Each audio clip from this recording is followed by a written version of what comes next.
Hi guys, हम लोग last video देखे थे लास्ट क्लास में प्लेइंग विथ नंबर्स एंड उस प्लेइंग विथ नंबर्स में डिविजिबल बाय 7 देखे थे।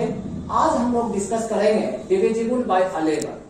सो डिविजिबल बाय 11 इन कंटिन्यू हम लोग डिस्कस करेंगे। डिविजिबल बाय 11 में सबसे पहले सपोज यू कैन कंसीडर कि let you can consider numbers. So एक नंबर ले लीजिए like a 7 8 6 7 6 4। So 7 8 6 7 6 4 we are taking one number. Now हम लोग क्या करते हैं, लेफ्ट साइड से हम लोग क्या करेंगे, ऑड प्लेसेस और इवन प्लेसेस को काउंट करेंगे। सो suppose if you are counting from left side, so this is 1, this is 2, this is 3, this is 4, this is 5th position, this is 6th position. So first, third and fifth, this position is called as odd position, and second, fourth and sixth position is called as even position. Understand? तो हम लोग क्या करेंगे, सबसे पहले left side से सम of digits हम लोग ऐड कर लेंगे ऑफ ऑड प्लेसेस का, और फिर हम लोग क्या करेंगे, sum of digits of even places का।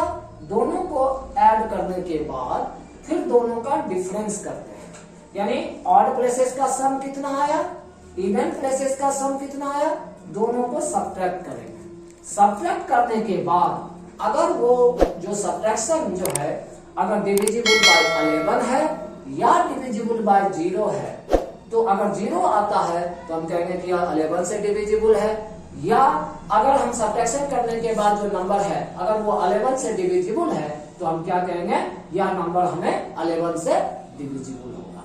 तो सबसे पहले हम क्या बताएं आपको, सबसे पहले हम लोग लिखेंगे sum of digits of odd places that we can take from left side. So sum of digits of odd places is here, odd places position is 7 plus 6 plus 6 equal to how much, 7 plus 6 13 plus 6 19. Again हम लोग क्या करेंगे, find कर लेंगे sum of digits of even places. So even places आप left से जो है कंसीडर करेंगे।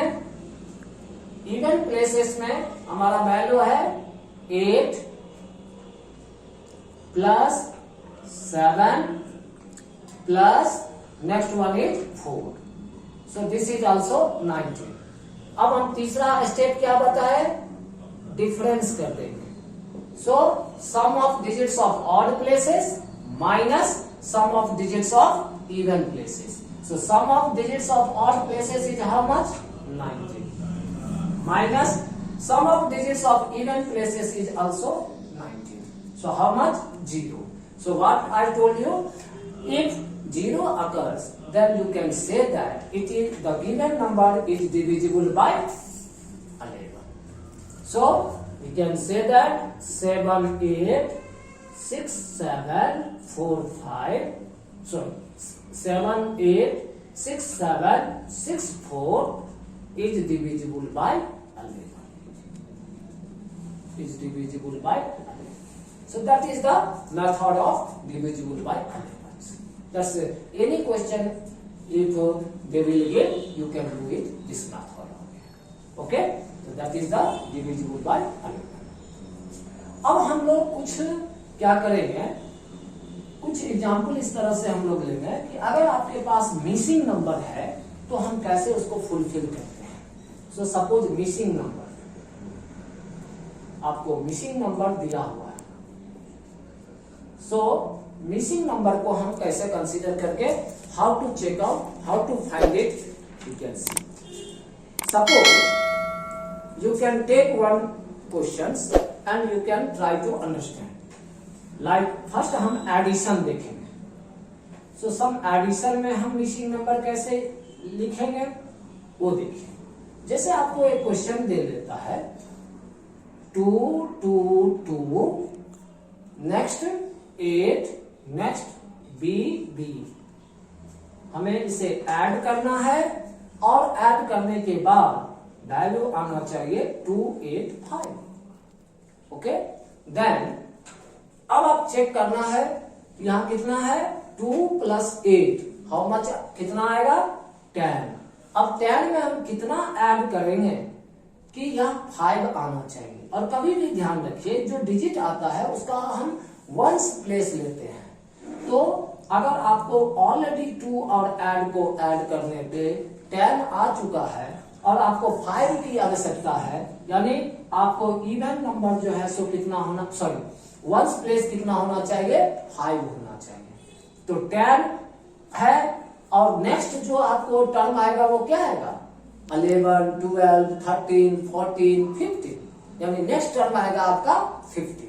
तो हम लोग क्या कंसीडर करेंगे, यानी हमारा एम्बिशन रहेगा कि 10 में हम कितना ऐड करेंगे कि यह 50 आ जाए.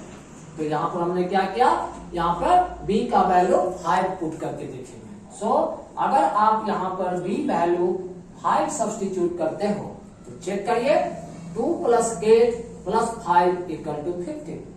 अब आपको कैरी 1 आ गया. सो 2 1 3 और ऑलरेडी b का वैल्यू कितना लिए है 5. तो 3 + 5 = 8 और ये 2 आ गया. इसका मतलब b वैल्यू 5 जो है सो क्या है करेक्ट है. So if you can take the b = 5 then this value will come. So आप चेक भी कर सकते हो. इसके सिमिलर आप ले लीजिए 2 2 2, यहाँ पर 8 ले लीजिए और आपने b वैल्यू कितना रखा 5 रखा.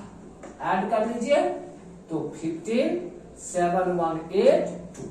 तो इस तरह से हम क्या करते हैं, अगर कोई एडिशन दिया हुआ है तो इस तरह से हम मिसिंग नंबर को, या इस तरह से आपको A देगा या B रहे या C रहे, तो हम उस वैल्यू को फाइंड कर सकते हैं.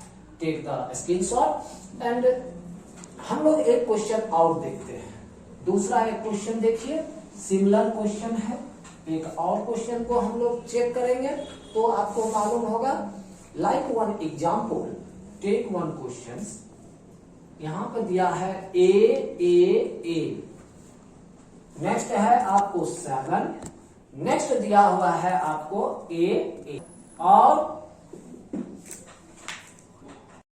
हम लोग क्या करेंगे, एक क्वेश्चन लेंगे जिसमें आपको क्या दिया है A, दूसरा 7 है और नीचे क्या दिया हुआ है 7 7. और जब हम ऐड करते हैं तो यहाँ पे आपको 3 है, यहाँ पर 7 है और यहाँ पे आपको 3 दिया हुआ है. अब हमें चेक करना होगा कि A का वैल्यू क्या होगा. That is very important. अब कहोगे कैसे, तो वो देखिए. और हमें एक यहाँ पे राइट साइड में ध्यान देना है कि यहाँ पर A का वैल्यू क्या रखेंगे जो यहाँ पर 3 है. राइट. तो अगर पॉसिबिलिटी देखें तो A का वैल्यू यहाँ पर देखिए 7 है, जबकि आपको वैल्यू आफ्टर एडिंग कितना दिया हुआ है 3 दिया हुआ है.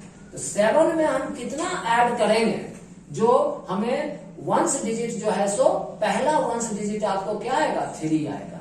तो 7 में अगर आप 6 ऐड करते हैं तो आपको 13 आएगा, जिसका पहला वंस डिजिट आपको 3 आएगा. राइट. तो इसका मतलब आपको कितना चाहिए 6 चाहिए. अब 6 के लिए आपके पास 2A दिया हुआ है. तो 2A है तो एक A का वैल्यू अगर आप 3 रख देते हो तो कितना हो जाएगा 3. ये वैल्यू हो जाएगा 3 3 3 7 3 3. अब ऐड करके देखिए कि 3 7 3 आ रहा है. चेक करिए. 3 + 7 10, 10 + 3 13. केम 3 3 6, 6 में 1 कैरी ऐड कर देंगे 7.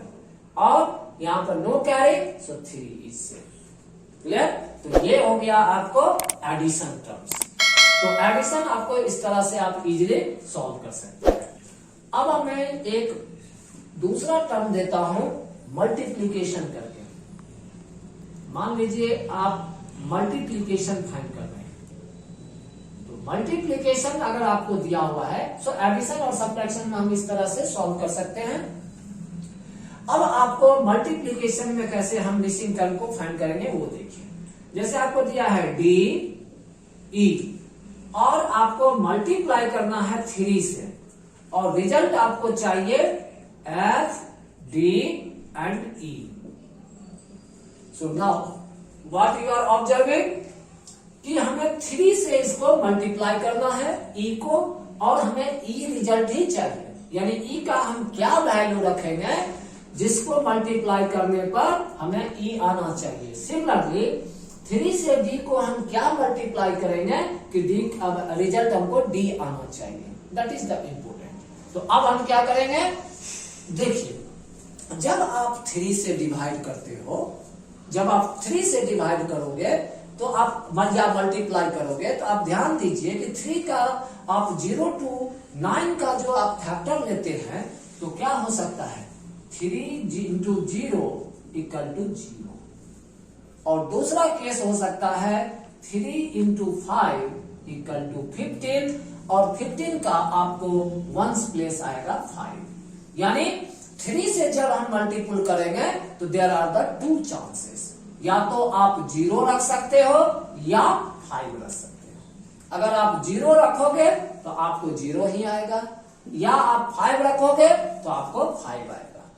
अब डिपेंड करता है कि हम ई का वैल्यू क्या लें और डी का वैल्यू क्या लें। अगर हम ई का वैल्यू, अब हम पहले अगर डी को बात करते हैं, अगर हम डी का वैल्यू 0 लेते हैं तो इसका कोई कैरी नहीं आएगा, क्योंकि 3 into 0 0, then there is no carry. But here we required carry because f is term given. इसलिए इसका मतलब है कि डी का वैल्यू हम 0 नहीं ले सकते हैं, तब डी का वैल्यू आप क्या लोगे 5 लोगे। तो डी का वैल्यू अगर आप 5 सब्स्टिट्यूट करते हो तो 3 5 जा 15, 5 और कैरी क्या आ जाएगा आपको 1। अब दूसरा है 5 हमने कंसीडर कर लिया, और जब 5 लेते हैं तो हमें कैरी की जरूरत पड़ती है, लेकिन ई का वैल्यू अगर हम 5 लेंगे तो हमको यहाँ तो 5 आएगा, लेकिन ये कैरी यहाँ आएगा, जो कैरी की हमको आवश्यकता नहीं है। तब हम क्या करेंगे, ई का वैल्यू क्या सब्स्टिट्यूट करेंगे 0 सब्स्टिट्यूट करेंगे। तब अगर आप 0 सब्स्टिट्यूट करते हो तो क्या आएगा रिजल्ट आपका 5 0 इंटू यहाँ पे 3 से मल्टीप्लाई करेंगे तो 0, 5 3 जा 15 और f का वैल्यू 1। तो इस तरह से आप कह सकते हैं कि d का वैल्यू हमने 5 रखा, e का वैल्यू 0 और f का वैल्यू हाउ मच देते 1। ये है आपको मल्टीप्लिकेशन का टर्म्स, राइट। तो इस तरह से आप सॉल्व कर सकते हैं। टेक द स्नैपशॉट, देन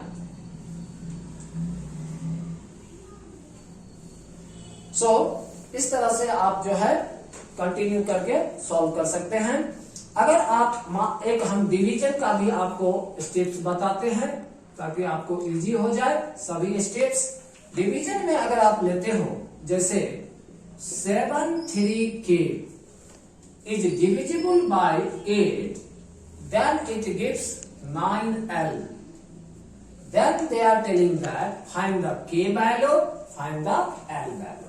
ये 2 वैल्यू आपको फाइंड करना है, k वैल्यू और l value. Now you can take on the calculation section 7 3k.